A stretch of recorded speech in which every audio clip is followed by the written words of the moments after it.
안녕하세요. 8월 2일, 8월 첫 번째 새벽 예배, 월요일 새벽 예배를 하나님께 올려드립니다. 기도하십니다. 좋으신 주님 감사합니다. 하루하루 믿음의 날들을 선물로 허락하셨는데 헛되이 낭비하지 아니하고 영원히 살며 다른 영혼을 살리며 주님 기뻐하시는 모습으로 오늘을 성실하게 충성스럽게 살아갈 수 있도록 오늘도 말씀하시고 감동하여 주시옵소서. 삶 속에서 우리의 발목을 잡는 많은 일들이 있지만 뒤로 물러가 침륜에 빠지는 자가 아니라 오늘도 믿음으로 전진하게 하시고 말씀으로 승리할 수 있도록 기름 부어 주옵소서. 감사하고 예수님의 이름으로 기도했습니다. 아멘. 우리의 찬송가 432장, 새 찬송가 382장, 너 근심 걱정 말아라 찬송하십니다. 너 근심 걱정 말아라 주 너를 지키리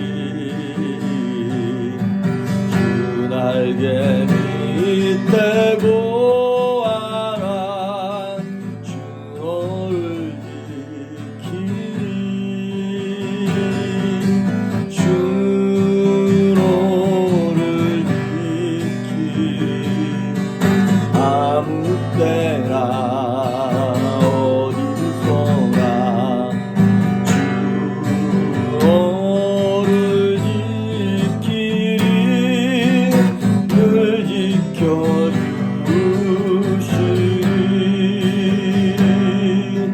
어려워 낙심될 때에 주 너를 지키리 위험한 일을 당할 때 주 너를 지키리 주 너를 지키리 아무 때나 어디서나 주 너를 지키리 늘 지켜주시리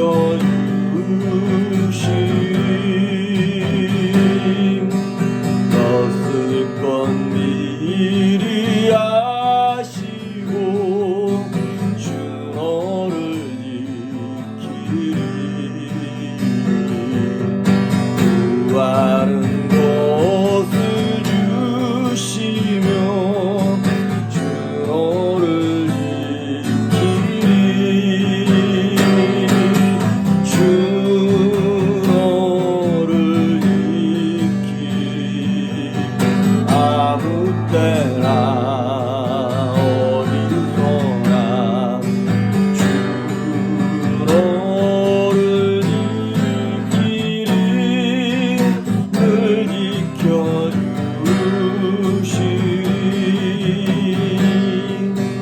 어려운 시험 당해도 주 너를 지키리 우주의 품에 고아라 주 너를 지키리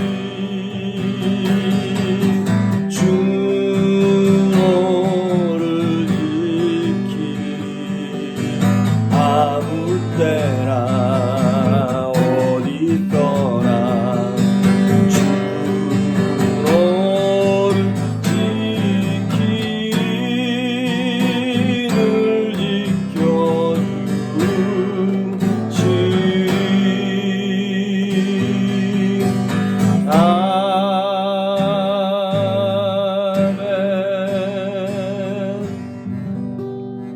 아멘.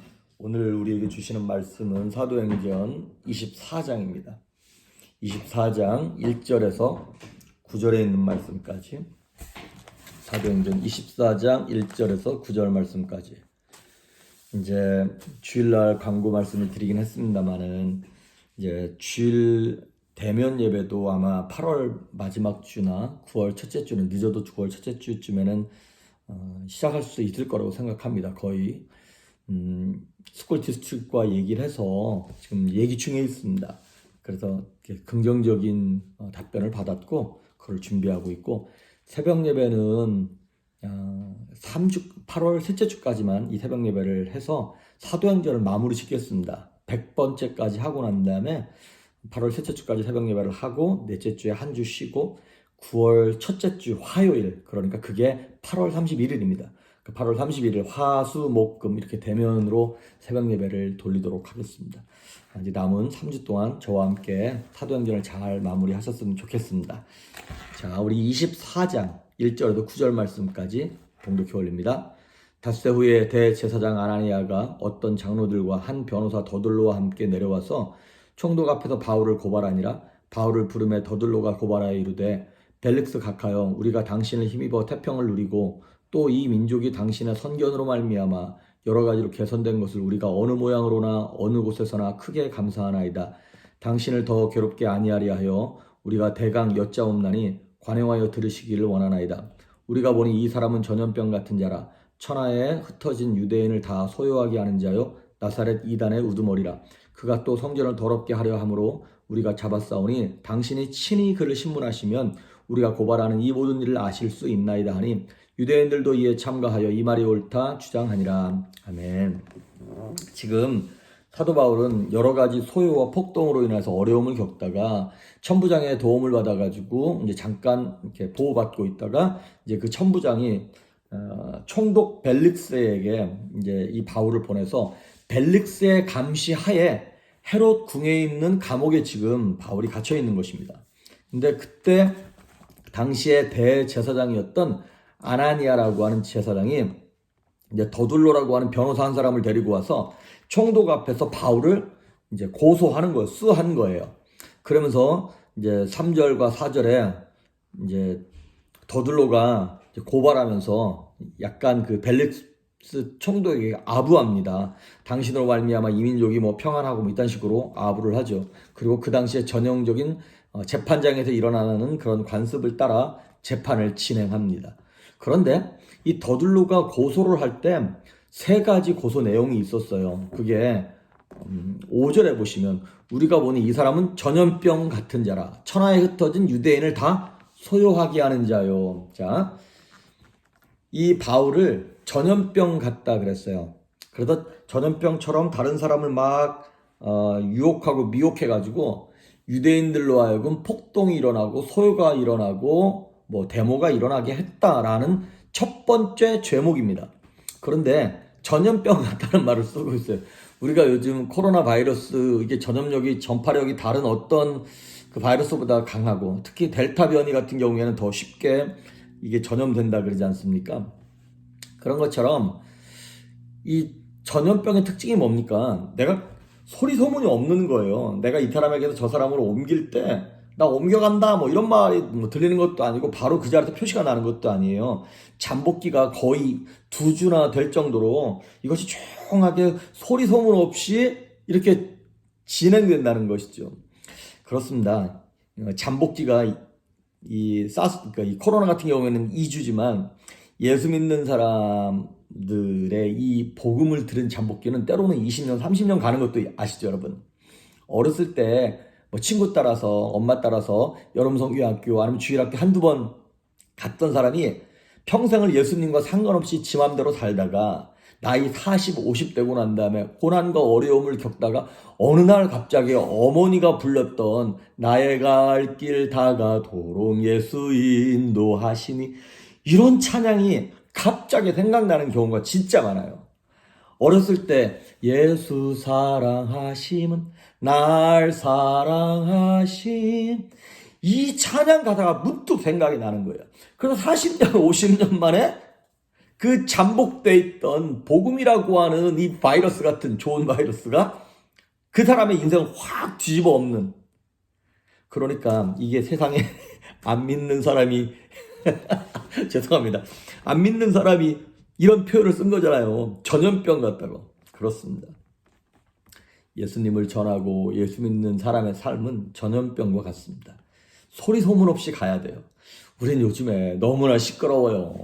너무나 요란하고. 근데 우리가 전도하는 모습이 정말 삶으로 거룩하게 조용하게 그 사람에게 감동이 되어야 하는데, 자, 전염병의 특징은 소리 소문 없이 가는 거고 또 하나는 뭐냐면 증상이 똑같아요. 내게 코로나 증상이 저 사람에게 전염되면 뭐 이렇게 냄새 안 나고 맛을 잘 못 느끼고 뭐 열이 나고 이런 것처럼 똑같은 증상이 나타나는 거예요.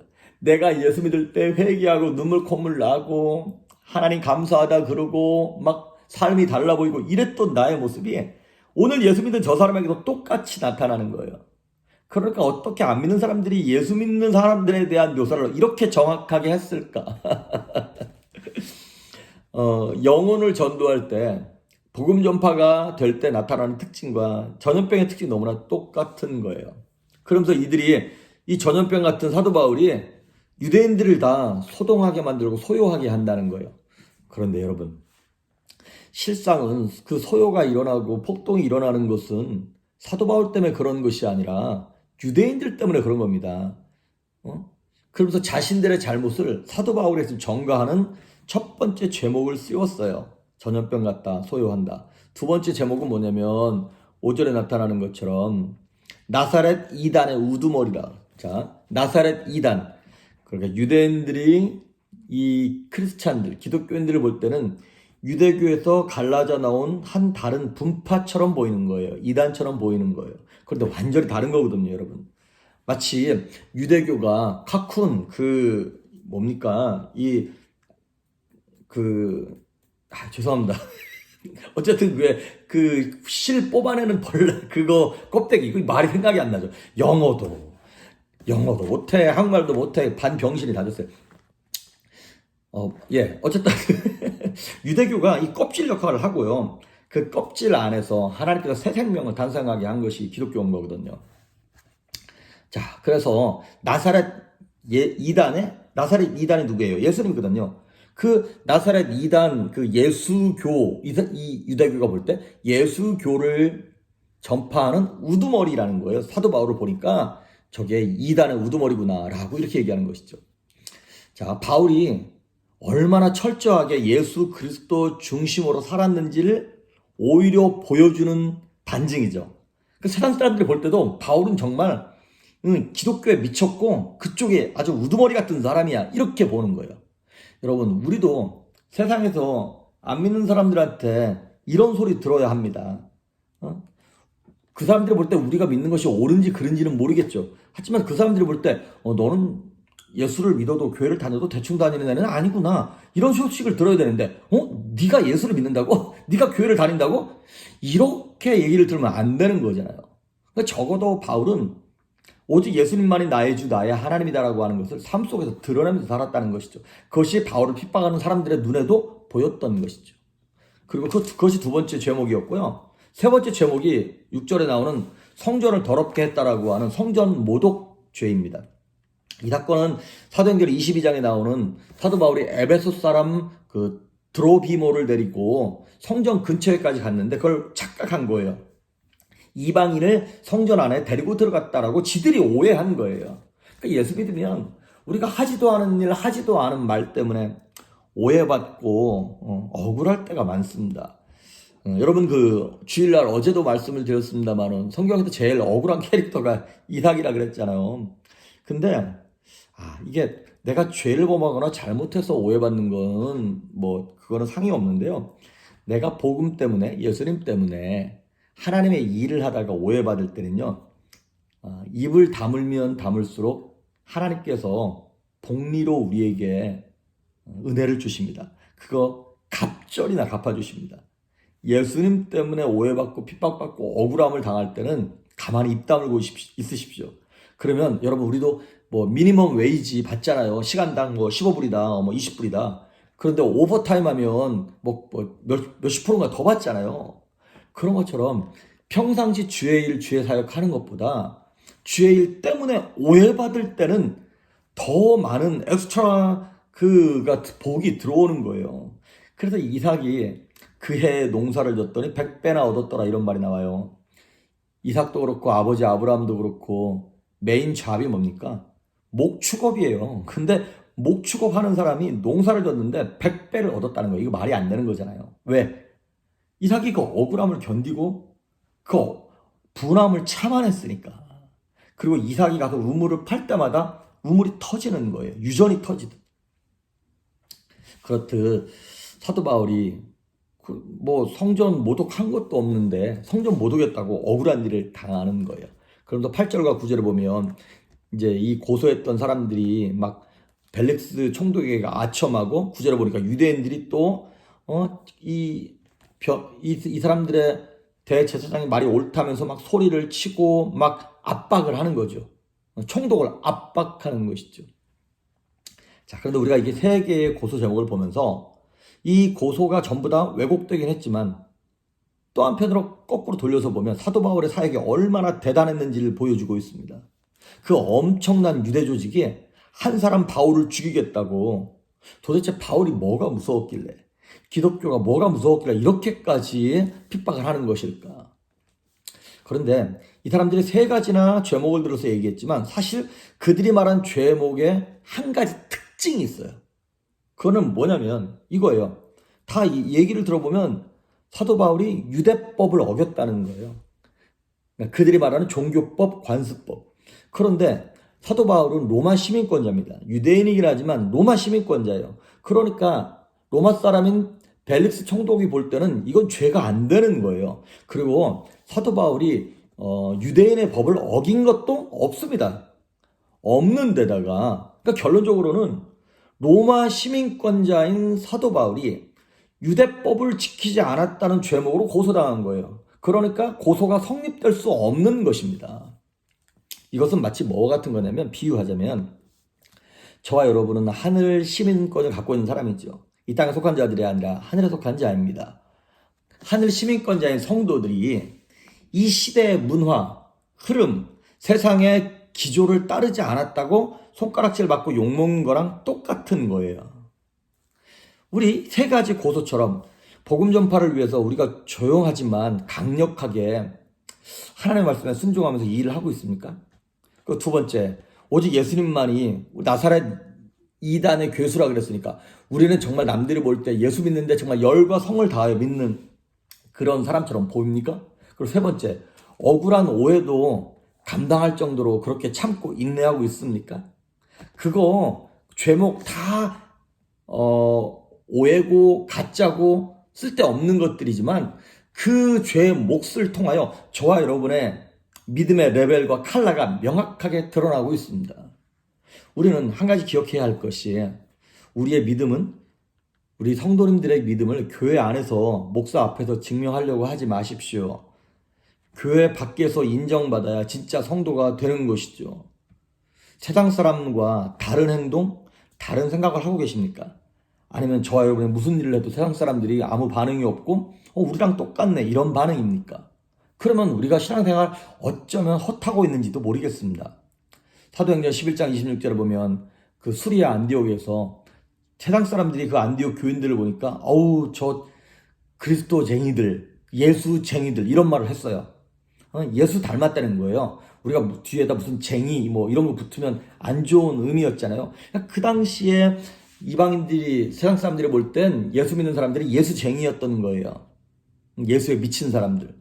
근데 그 단어가 점점점 시간이 흐르면서 그리스도 닮은 사람이 크리스찬이 된 것이죠. 기독교인이 된 것이죠. 오늘 사도 바울은 어찌 보면 억울하게 고소당했지만 불신자가 인정하고 검증을 해준 진짜 믿음인 거예요. 진짜 성도인 거예요.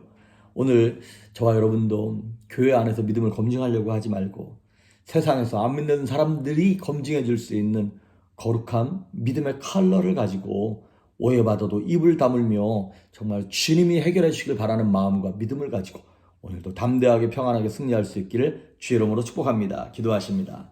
좋으신 주님 감사합니다. 불신자들조차도 사도 바울을 인정하고 그들이 검증해 준 사도 바울의 믿음을 보았습니다. 천국의 시민권을 갖고 있는 우리도 이 땅의 삶에 얽매이지 아니하며 담대하고 초월하고 믿음으로 거룩할 수 있도록 우리에게 은혜를 허락하여 주시옵소서. 하나님, 세상이 겁이 납니다. 두렵습니다. 걱정되는 일들이 참 많습니다. 하지만 주님을 나의 피난처로 삼고 오늘도 승리할 수 있도록 동행하여 주시옵소서. 감사하고 예수님의 이름으로 기도했습니다. 아멘.